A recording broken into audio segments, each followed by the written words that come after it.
হাদিস পাকের মধ্যে পাওয়া যায় হযরত আবু হুরায়রা রাদিয়াল্লাহু তাআলা আনহু থেকে বর্ণিত হাদিস আল্লাহ নবী সুন্দর করে বললেন কাউকে যদি নেক কাজের দিকে আহ্বান করা হয়, কাউকে যদি নেক কাজের দিকে ডাকা হয়, কাউকে যদি নেক কাজের দিকে ইনভাইট করা হয়, তার ডাকে সাড়া দানকারী যে পরিমাণ সওয়াব পাবে, যিনি ডেকে নেক রাস্তাটা দেখিয়ে দেবেন, মহান আল্লাহ খুশি হয়ে গিয়ে তাকে ডবল সওয়াবের হকদার করবে। তাহলে বৌমাকে বুঝিয়ে যদি লাইনে নিয়ে আসা যায়, ছেলেকে বুঝিয়ে যদি লাইনে নিয়ে আসা যায়, তাহলে আপনার লস নেই। কিন্তু কথা বলে না, কথা বলে না, আপনার লস নেই। শুধু ছেলেকে কেন, বৌমাকে কেন, ইসলাম আপনাকে রাইট দিয়েছে একটা প্রতিবেশী ভাইকে বিপদের হাত থেকে বাঁচাতে পারবে। জাহান্নামের আগুনে পড়বে, এটা বড় বিপদ না? আরে কথা বলে না। কবরে আযাব হবে, বড় বিপদ না? হ্যাঁ, এই কবর থেকে জাহান্নামের আগুন থেকে বাঁচাবার অধিকার আপনার আছে। আপনি আপনার প্রতিবেশী একটা যুবককে বুঝাতে পারবেন। কেমন করে? আপনি যখন আসরের নামাজ পড়তে যাচ্ছেন, তখন দেখছেন মাচায় বসে বসে দুটো ছেলে বসে বসে গল্প করছে, শুধু শুধু মোবাইল টিপচার গল্প করছে। আপনি আসরের নামাজ পড়তে যাচ্ছেন, আপনি একবার তাকে ডেকে বললেন বেটা, আপনি তার দিকে দাঁড়িয়ে গেলেন, দাঁড়িয়ে গিয়ে আপনি নিজে থেকে বলেন আসসালামু আলাইকুম, তারা বলল ওয়া আলাইকুম আসসালাম। আপনি বলেন বেটা বেটা তোমরা তো ফ্রি আছো বেটা, আজকে এই আসরের নামাজ পড়তে যাচ্ছি, চলো না বেটা একসঙ্গে যাই, পড়ো না, নামাজ ছাড়া কি কোনো লাইন আছে? নামাজ পড়ো, কদিনের দুনিয়া, সবাই কি তো চলে যেতে হবে। বলে বুঝিয়ে যদি ম্যানেজ করে আপনি মসজিদে নিয়ে যেতে পারেন, আপনার ডাকে সারাদানকারী যে পরিমাণ সওয়াব পাবে, আপনি ডেকে যদি তাকে নেক রাস্তা দেখান, আল্লাহ খুশি হয়ে গিয়ে আপনাকে ডবল সওয়াবের হকদার করবে। একটু জোরে বলবেন না? আরো জোরে হয় না? প্রশ্ন আসবে হুজুর, তাহলে আমাকে যদি ডবল দিয়ে দেয়, তাহলে ওই মাচা ছেলেটাকে কি আল্লাহ কিছু দেবে না? যে কষ্ট করে যাকে ডেকে নিয়ে গেলাম, যে ছেলেটা মসজিদে গেল, ও কিছু পাবে না? অবশ্যই 100% পাবে। ও যতটা পাওনাদার, যতটা পানেওয়ালা, যতটা ওর প্রাপ্য, ততটাই পাবে। কিন্তু আল্লাহ আপনাকে ডবল দেবে। এই জন্য দেবে, আপনার নিজের একটা দেবে, আর আপনি নেক কাজের দিকে আহ্বান করেছেন, ডেকেছেন বলে খুশি হয়ে গিয়ে আল্লাহ আর একটা আপনাকে দেবে। জোরে বলবেন না? তাহলে লস কোথায়? এই লস আছে। আরে কথা বলে না, লস আছে, এই লস আছে। আমি আপনাকে প্রথমে কি বলেছিলাম? লাভ ছাড়া কোনো মানুষ কাজ করে না। এই বলিনি প্রথমে বলিনি? আমরা যে কোনো কাজ করার আগে যখন আমরা প্রস্তুতি নিই, আগে ভাবি, প্রিপারেশন নিই, আগে ভাবি যে এতে আমার কতটা লাভ আছে, আরে কতটা আমার উপকার আছে, এটা আগে আমরা দেখে নিই। এটা করলে আমি কি পাবো দেখে নিই। কিন্তু মনে রাখবেন, এটা একটা ইহকাল আর একটা পরকাল, একটা দিন আর একটা দুনিয়া, একটা দিনদারি আর একটা দুনিয়াদারি। এই দুনিয়াদারি আর দিনদারি, দিন আর দুনিয়া, ইহকাল আর পরকাল। ইহকালে যেমন আমরা লাভ ছাড়া চলি না, অনুরূপ ভাবে পরকালকে নিয়েও একটু ভাবতে হবে।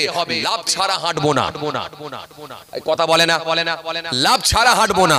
যদি আমি একটা ছেলেকে বলে বুঝিয়ে যদি একবার মসজিদে ঢুকিয়ে দিতে পারি, তাহলে আল্লাহ যদি আমাকে ডবল সওয়াব দিয়ে দেয়, এতে তো আমার লাভ আছে, লসে কিছু রান করছি না। জোরে বলতে পারেননি? আরো জোরে হয় না? চলুন এবারে বলার তরিকাটা ঠিক রাখতে হবে। এমন বলে ফেললেন যেন মারপিট হয়ে যায়। কথা বলে, মারপিট হয়ে যাবে এরকম ভাবে যেন বলতে যাবেন না, তাহলে সর্বনাশ। না, কিরকম? আমি আপনাকে একটুখানি মিসাল দিলে আরো ভালো বুঝতে পারবেন। জুম্মার দিনে জুমার নামাজ পড়ে বেরিয়েছে কে? এলাকার টপ র্যাঙ্কের একটা হাজী সাহেব, 3 বার হজ করেছে, 6 বার উমরা করেছে, পয়সাও আছে, 6টা ছেলেও আছে, আবার ছেলেরা সব রাজনীতির সঙ্গে যুক্ত আছে, মানে কোন দিক দিয়ে কমতি নয়। কথা বলে মানে যেদিক দিয়ে যাবে সেদিক দিয়ে হাজী সাহেবের নাম আসবে। কথা বলে না? পয়সাওয়ালা হাজী সাহেব, ডিগ্রিওয়ালা হাজী সাহেব, লোক বল হাজী সাহেব, আওয়াজ দেবে হাজী সাহেব, মানে যে দিক দিয়ে যাবে সেই দিক দিয়ে হাজী সাহেবের নাম। তারপরে হাজী সাহেব, তার মানে পাওয়ারটা কত বুঝতে পারছেন? আর এমনি পয়সাওয়ালা লোক যদি হয় না, তার একটা কথাবার্তার ধরন আলাদাই হয়। আরে কথা বলে না মনে হয়? কি কথা ঠিক বলছি না ভুল বলছি? পয়সাওয়ালা লোক হলে তার কথাবার্তা স্টাইল, কথাবার্তার ধরনটা আলাদা হবে না? হবে না? হ্যাঁ, আমাদেরকে তাকান, হবে কি হবে নি? হবে কি হবে নি? হবে। এখন 3 বার হজ করেছে আর 6 বার ওমরা করেছে, মানে মারাত্মক ব্যাপার না? কথা বলে না, মারাত্মক ব্যাপার না? তাহলে সে কি আর গরিব মানুষদেরকে মানুষ বলে মনে করবে? আরে কথা বলে না, কথা বলে না। সব হাজী সাহেব না, কিছু আছে এরকম, আছে না নাই? এই কিছু আছে না নাই? আছে। এখন ওই হাজী সাহেব যখন হেঁটে হেঁটে যাচ্ছে, দেখা যাচ্ছে কি যে পাড়ার একটা ছেলে, সে তার মুদিখানা দোকানটা বন্ধ করে, ঝাঁপটা বন্ধ করে সে হেঁটে হেঁটে আসছে, হাতে একটা ব্যাগ নিয়ে আসছে, আর হাজী সাহেবের সামনাসামনি একদম মুখোমুখি দেখা। হাজী সাহেবের তো মাথা গরম, কেন হাজী সাহেব বয়স শুনেছে যদি একজনকে নামাজি বানিয়ে দেওয়া যায়, ঢুকিয়ে দেওয়া যায়, ডবল সওয়াব পাবো। এই ডবল সওয়াব লাগাতে গিয়ে মারপিট। কথা বলে না, গিয়ে কি বলছে জানেন? হে বেয়াদব, বেয়াদব বলি তো মাথা গরম হবে, হবে কি হবে না? হে বেয়াদব, আজকে জুম্মার দিন, জুমার নামাজটাও পড়লিনি, কত ছাড়া কোথাকারে, বললে কোথায় যাবি? তোর আখিরাত বরবাদ। বেয়াদব কোথাকারে, জুম্মার নামাজটা পড়লিনি। সে হাজী সাহেব জানছে তো আমার পয়সাও আছে, টাকাও আছে, লোক বলও আছে, অর্থ বলও আছে, জন বলও আছে, সব তো আমার। আমি বললে হু করে লোক আসবে, তুই একে যদি বেয়াদব বলি তো কি করবে? কথা বলে না। চামড়ার মুখ ছিল, যা পেরেছে 2-4টে দিয়ে দিল। দিতে ছেলেটার মুখটা, মনটা খারাপ হয়ে গেল। স্বাভাবিক, স্বাভাবিক, মন খারাপ হওয়া স্বাভাবিক। মন টন খারাপ হয়ে গেলে মুখটা শুকিয়ে গেল। যেই মুখটা শুকিয়ে গেল, কি রেজাল্ট হলো জানেন? কি ফল হলো জানেন? রেজাল্ট কি জানেন?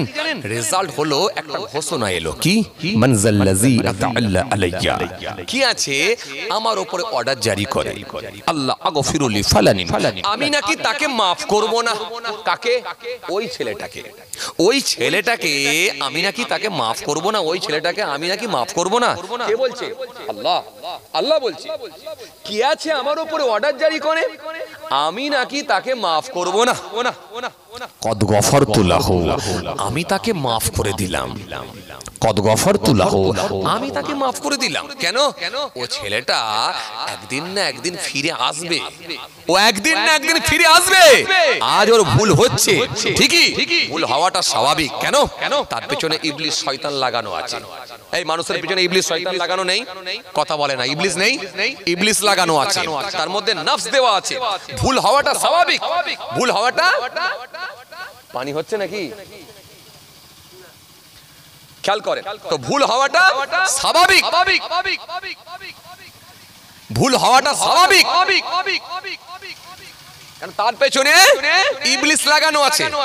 এইজন্য আল্লাহ বললেন, শোনো তুমি এইরকম কথা কেন বললে? মানজাল্লাযী ইয়াদআল্লা আলাইয়া, কি আছে আমার উপরে অর্ডার জারি করে, আল্লাহ আগফিরু লি ফালানি, আমি নাকি তাকে maaf করব না। কদ গফরতু লাহু, আমি তাকে maaf করে দিলাম। তাকে? ওই ছেলেটাকে।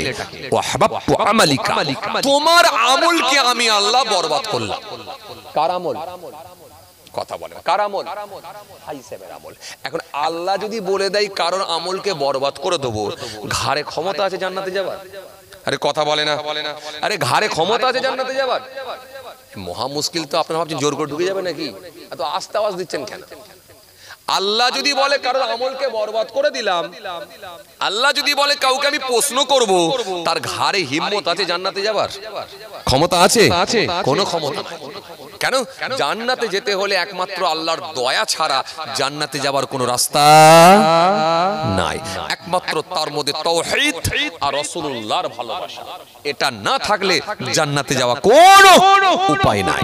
তার ড্রেস, তার পোশাক, তার দাড়ি, তার টুপি, তার লেবাস, তার জুব্বা, তার গেটআপ কোনো কাজে আসবে না। আল্লাহ তাকাবেই না, দেখবেই না।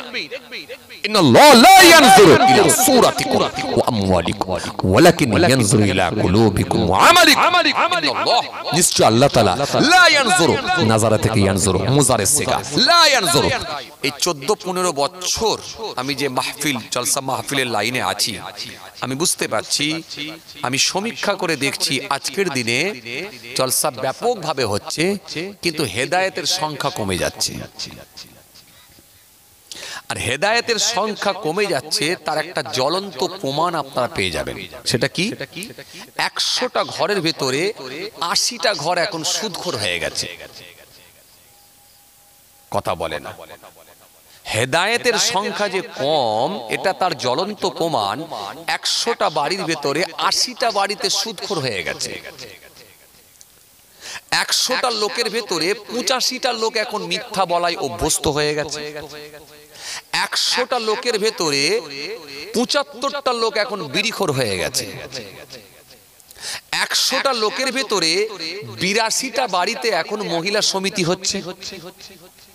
কথাবার্তা বলেন একটু, হ্যাঁ না কিছু বলতে হবে বাবা জি। সব মিলিয়ে যদি দেখেন খারাপের সংখ্যাটাই কিন্তু বাড়ছে। তৎকালীন সময়ে জলসা কম হতো, একদম 100% ঠিক, জলসা কম হতো, কিন্তু মানুষ হেদায়েতের জায়গায় আসতে পারতো, আল্লাহ কবুল করতেন জি। হেদায়েতের নিয়তে তার আসতো। মান জাদ্দা ওয়াজাদা, जिसने कोशिश किया उसने पाया। যে চেষ্টা করবে সেই সফল হবে। চেষ্টা যার মধ্যে নাই, সফলতা তার মধ্যে আসতে পারে না। ওই মানুষগুলোকে আল্লাহ রাব্বুল আলামিন হেদায়েতের জায়গায় নিয়ে আসতেন। এজন্য আপনি যদি দেখেন তৎকালীন সময়ে ভালো মানুষের সংখ্যা কিন্তু বেশি ছিল।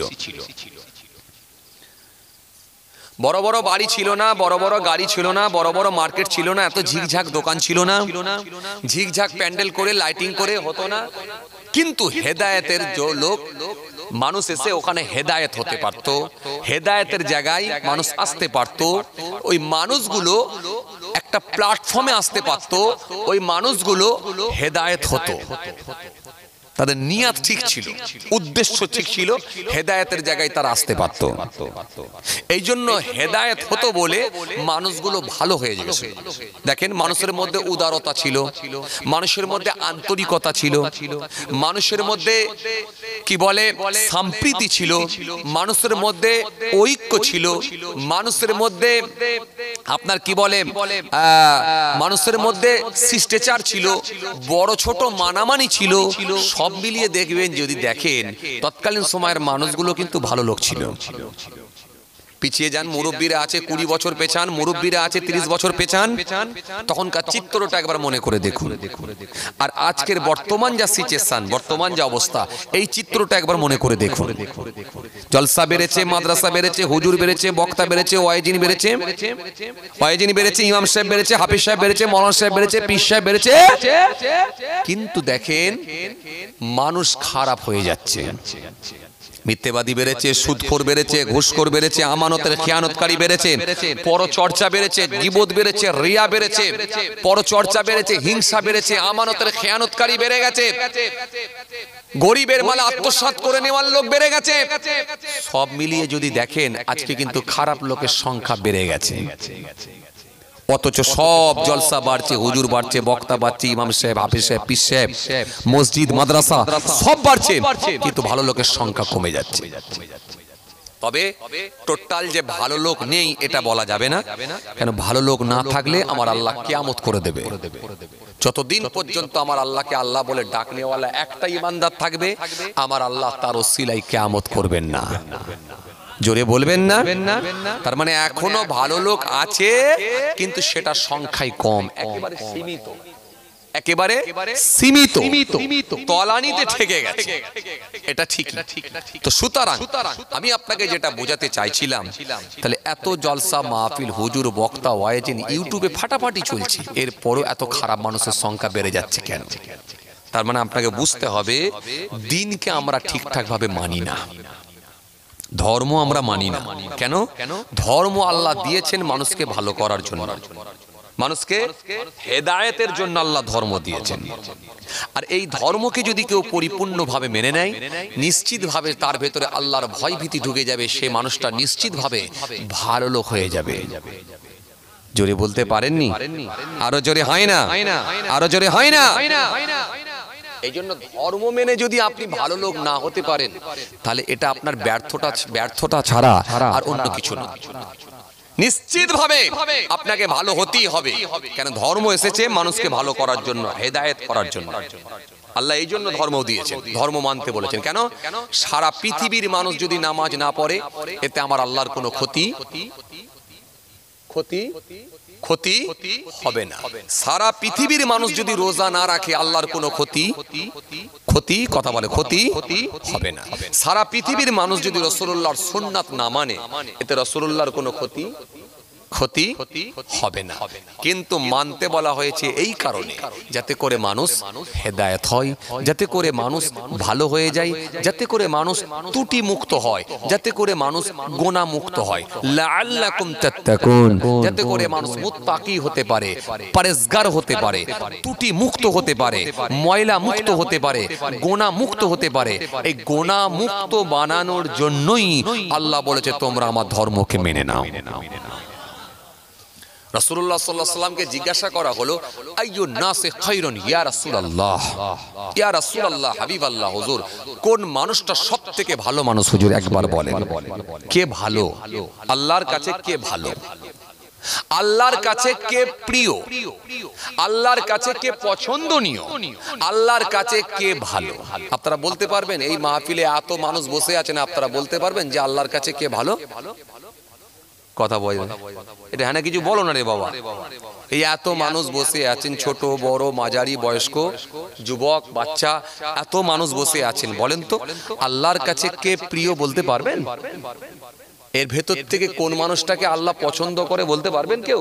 আরে কথা বলেন, আমার দিকে তাকান। হ্যাঁ বলতে পারবেন? পারবেন না, বলতে পারবেন না। নবীকে জিজ্ঞাসা করা হলো, আইয়ুন নাসি খায়রুন ইয়া রাসূলুল্লাহ, ইয়া রাসূলুল্লাহ, হাবিবাল্লাহ, হুজুর কোন মানুষটা আল্লাহর কাছে প্রিয়, সবথেকে ভালো মানুষ কে? নবী বললেন, ক্বালা লিমান তাআলা আমরুহু ওয়া হাসুনা আমালু। আল্লাহ নবী বললেন, যার বয়সটা বেশি পেয়েছে, বয়সটা অধিক, বয়সটা অনেক বেশি, বয়সটা অনেক লম্বা, তার মানে 80 বছর, 90 বছর, 100 বছর হতে পারে। বর্তমানে এখন 100 বছর মানে বিশাল ব্যাপার। তৎকালীন সময়ে তো 300 বছর, 400 বছর, 500 বছর করে মানুষ বাঁচত, আরো বেশিও বাঁচত। কিন্তু এখন বর্তমান যা প্রেক্ষাপট, বর্তমান যা সিচুয়েশন, এই দিকে যদি তাকিয়ে দেখি, 100 বছর 80 বছর মানে বিরাট ব্যাপার না? বিরাট ব্যাপার, বিরাট ব্যাপার। এই তো আজকে আমাকে একজন বললেন, হুজুর ভাইজান এই যে রাস্তার ধারে একজন বাড়ি করছিল না হুজুর, জানেন তো? হ্যাঁ জানি।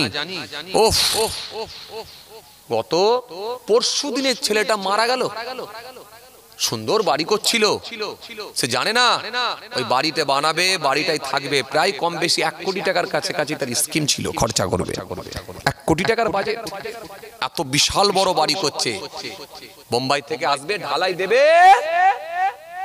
মারা গেল, স্ট্রোক হয়ে মারা গেল। তো এই হচ্ছে পৃথিবী।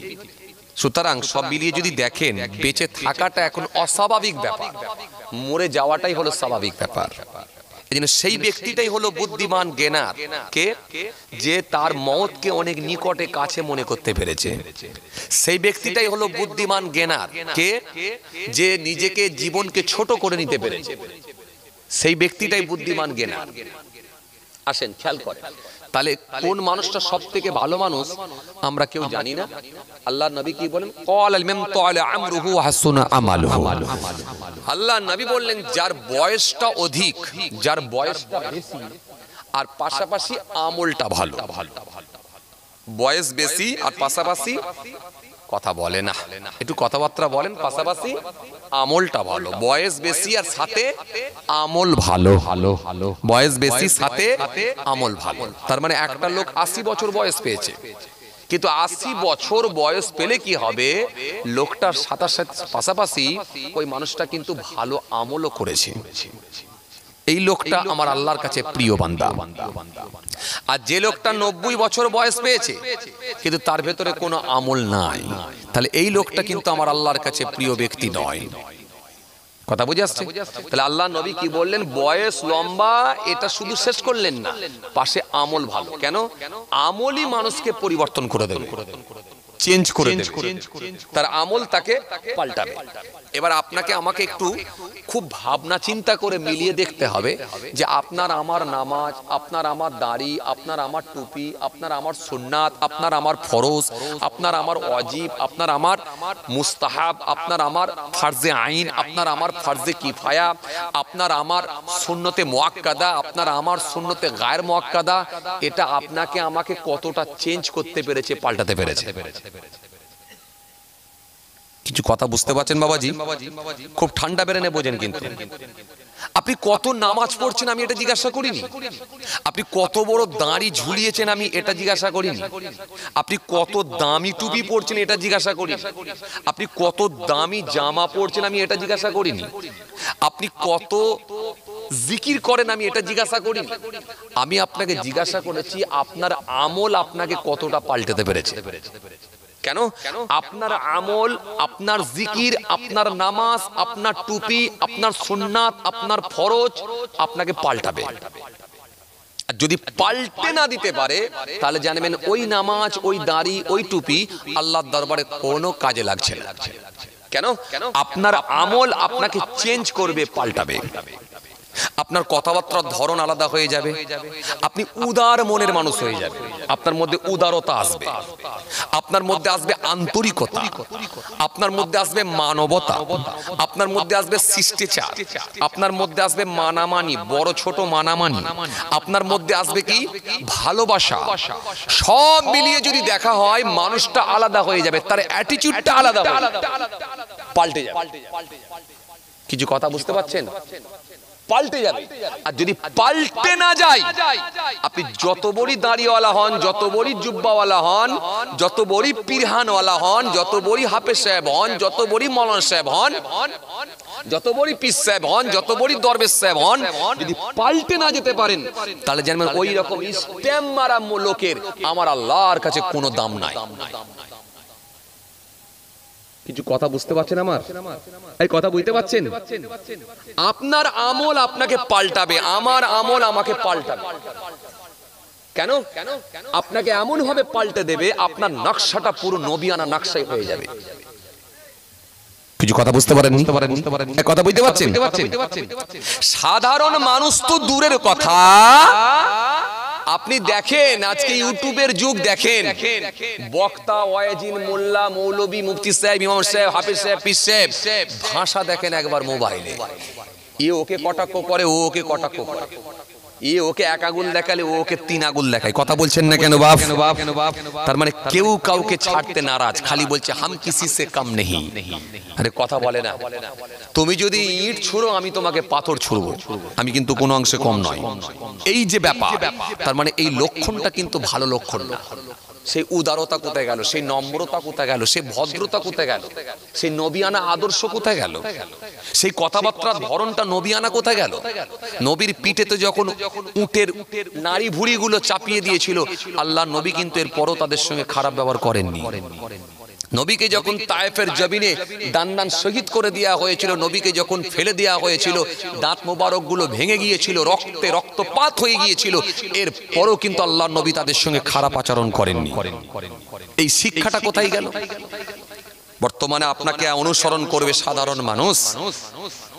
আপনি নিজেকে মৌলানা সাহেব বলে দাবি করছেন, নিজেকে বক্তা বলে দাবি করছেন, নিজেকে হুজুর বলে দাবি করছেন, নিজেকে ইমাম সাহেব বলে দাবি করছেন, নিজেকে মুফতি সাহেব বলে দাবি করছেন, নিজেকে পীর সাহেব বলে দাবি করছেন। আপনার মধ্যে এই রকম আচরণ কেন? কথা কিছু বুঝতে পারছেন? দেখেন আমি খুব লম্বা চওড়া ওয়াজ আপনাদের সামনে করব না, আর বিরাট যে জানাতে হবে শিখাতে হবে এমনও নয়। ওয়াজ শুনে শুনে শুনে শুনে আমরা সব প্রত্যেক একটা জায়গায় পৌঁছে গেছি। আমি আপনাদের সামনে দু চারটে কথা বলবো, কোরআন হাদিস সামনেকে আমার সীমিত জ্ঞান বুদ্ধি থেকে কোরআন হাদিসকে সামনে রেখে দু চারটে কথা বলবো, বিদায় নেব।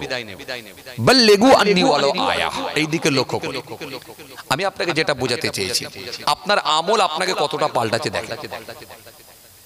যদি পাল্টে দেয় তাহলে জানবেন ইনশাআল্লাহ আমল কাজ হচ্ছে।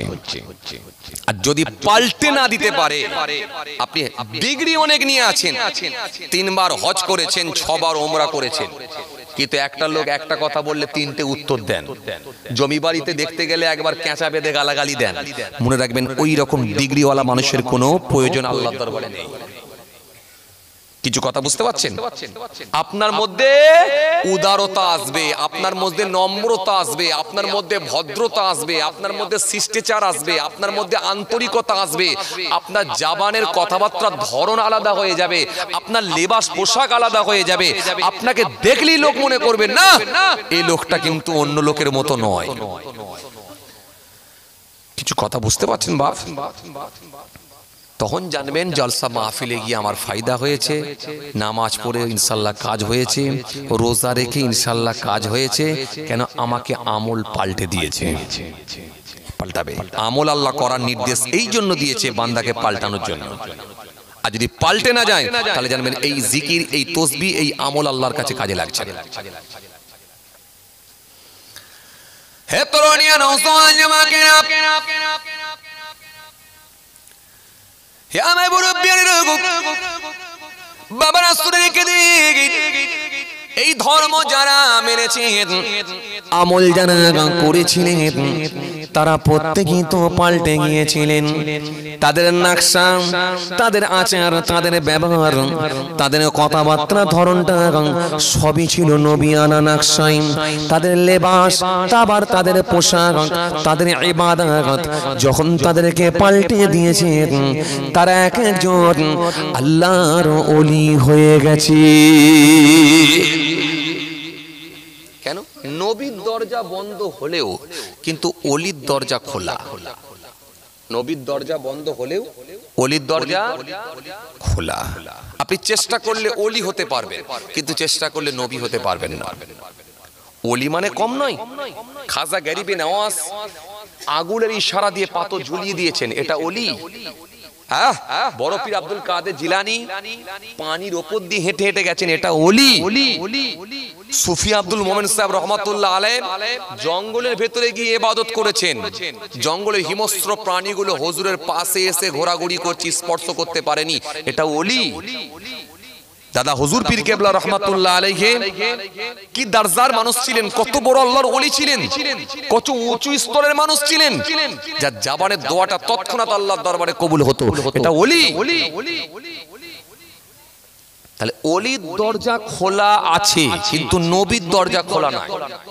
আপনি চেষ্টা করলে অলি হতে পারবেন, আর যদি অলি হয়ে যান এটা কম ব্যাপার নাই। কানেকশন, সম্পর্ক, ট্রানজাকশন স্বয়ং আল্লাহর সঙ্গে হয়ে যাবে। জোরে বলতে পারেননি?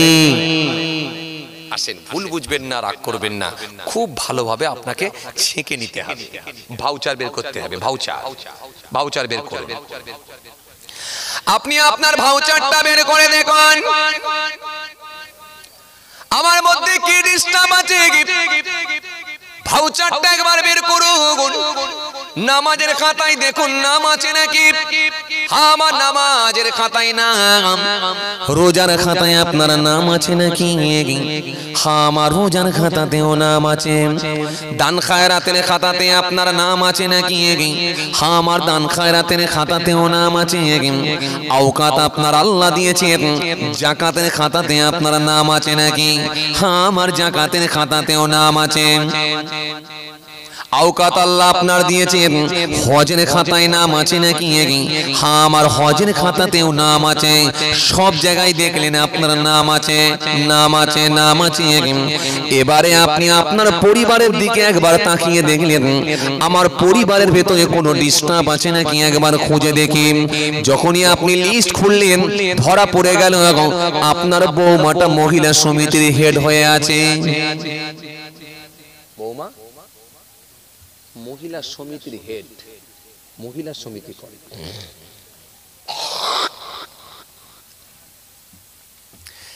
এই যে বৌমা মহিলা সমিতির হেড হয়ে আছে, এটা যখন আপনার লিস্টে ধরা পড়ল সঙ্গে সঙ্গে আপনাকে প্রতিবাদ করতে হবে। কেননা আপনার বৌমা একা ধরা খাবে না, আপনার ছেলে একা ধরা খাবে না। আপনি ওই হারাম মালগুলো আপনিও ঘরেতে খাচ্ছেন, আপনিও ধরা খাবেন।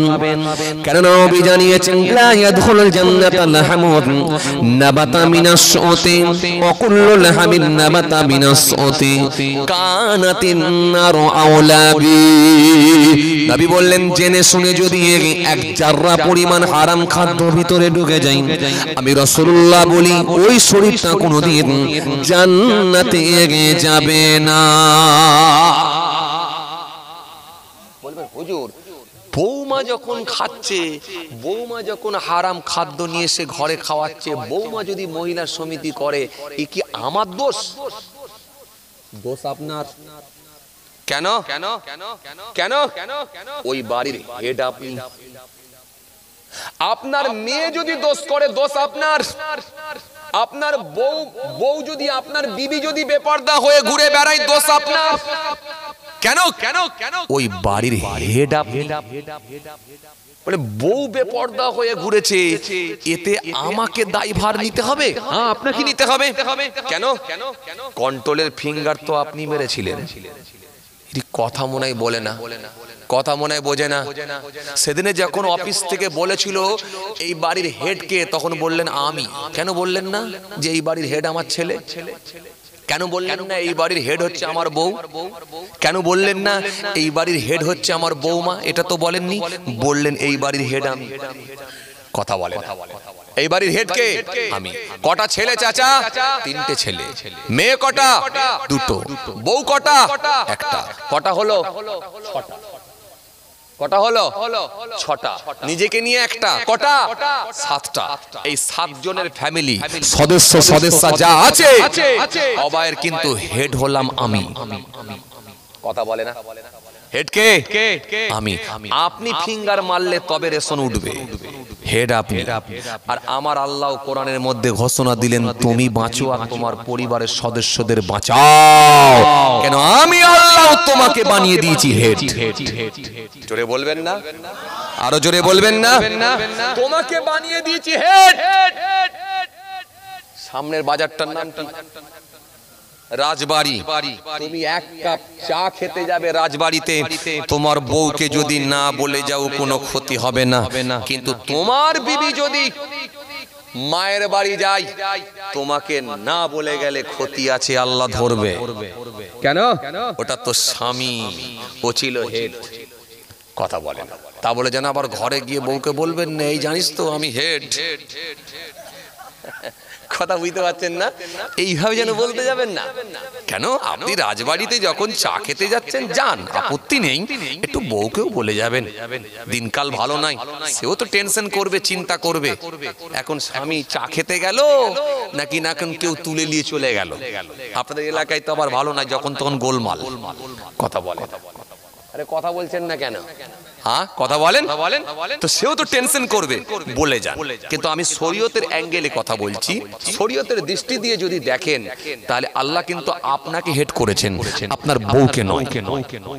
এই কথা কিছু শুনছেন?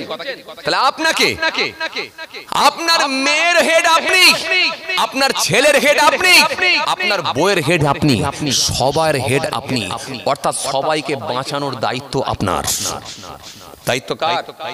আপনার। কতদিন? ওই মেয়েটা যখন নাবালিকা ছিল, নাবালিকা থেকে যখন সাবালিকার খাতায় পদার্পণ করলো, ওই মেয়েটার যখন বিয়ে শাদী হয়ে গেল, এরপর আপনি কিন্তু আর আপনাকে দায়ভার নিতে হবে না। স্বামীর হাতে যখন ছেড়ে দিয়েছেন দায়িত্ব ওর উপরে চলে গেল। এই কথা শুনছেন? তাহলে যতদিন আপনার বাড়িতে থাকবে দায়িত্ব কার? এই কথা বলে না, কথা বলে না। কার? আপনার। এই যে আজকে বসে বসে ওয়াজ শুনছেন, এই যে এখানে বসে বসে ওয়াজ শুনছেন, মেয়ে 16 বছরের মেয়ে, যুবতী মেয়েটা যদি মার্কেটে ঘোরে না, আর আপনার বউটা যদি বেপর্দা হয়ে গিয়ে ওই মার্কেটে গিয়ে যদি বাদাম কেনে না, ফুচকার দোকানে যায় না, পাঁপড়ের দোকানে যায় না, এই দায়ভার আপনাকে নিতে হবে। কেন? তুমি তোমার বউকে পর্দার মধ্যে রাখোনি কেন? কোশ্চেন আসবে। কেন? সেদিনে যখন বিয়ে করতে গিয়েছিলে তখন বলেছিলে সুন্নত আদায় করতে যাচ্ছি, আর বিয়ে করে নিয়েছো তো একবারও বলুনি বউকে পর্দায় রাখতে হবে, এটা ফরজ আদায় করছি। এই কথা মনে বোঝে না, এরা মনে কথা বোঝে না। সুন্নতের গুরুত্ব বেশি না ফরজের গুরুত্ব বেশি? ফরজের গুরুত্ব বেশি। তাহলে সুন্নত বিয়ে করা সুন্নত, আর বউ পর্দায় রাখা ফরজ, তো কোনটা করবে? তাহলে সুন্নত করে নিয়ে স্যার সেলফি তুলে যদি ছবি ছেড়ে দাও তাহলে কি ফরজ আদায় হলো? এর কথা মনে বলে না, কথা মনে বোঝে না। আমি কি বাজে কথা বলছি? আমি কি বাজে কথা বলছি?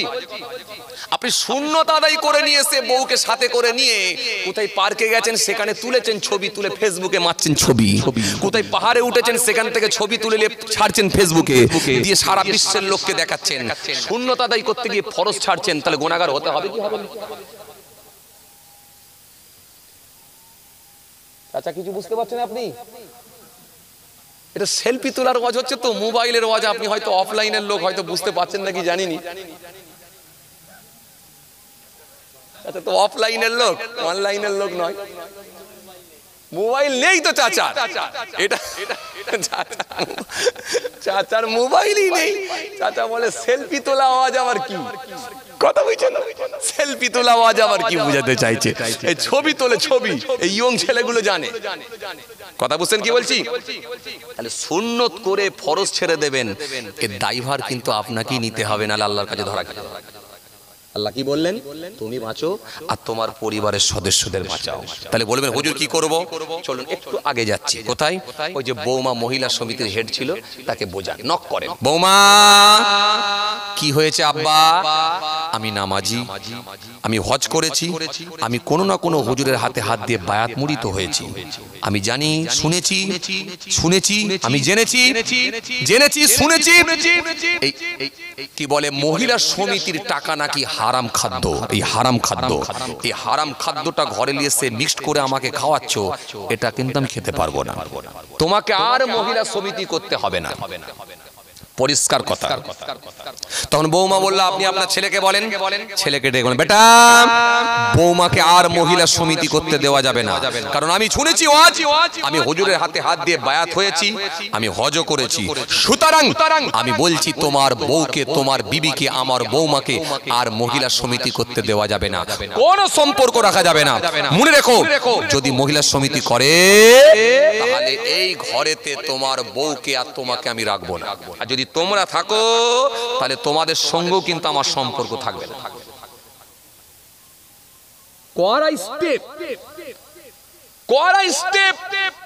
ও কি মনে করলো, কি ভাবলো, কি বললো, ওটা দেখার দরকার নাই। মান আহাব্বা লিল্লাহ ওয়া আগবাদা লিল্লাহ ওয়া আতা লিল্লাহ ওয়া মানা লিল্লাহ ফাকাদ ইসতাকমালাল ঈমান।